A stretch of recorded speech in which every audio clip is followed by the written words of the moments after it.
This is a review of the garbage disposal. That's a 1/3 HP. It's a standard, durable, long-lasting garbage disposal from InSinkErator that I'll be doing a review on. And without going further, I'm going to talk about a few things about this garbage disposal. And from here, I'm going to show you guys the installed product and how well it performs.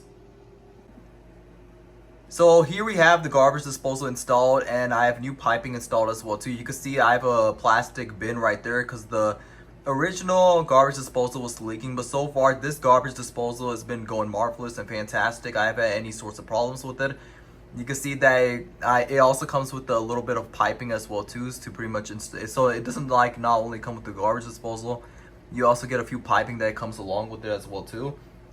And so far the quality of this is really amazing. It works like what is intended, so I haven't had any issues or problems with it, and zero leaks from there. So if you're looking for a replacement set or a brand new garbage disposal, then this garbage disposal from InSinkErator is probably one of the best garbage disposals that you could get, and I would definitely recommend it because of the fact that it's going well. I haven't had any issues with it, no problems with it, zero leaks, and the piping of it is really amazing as well too.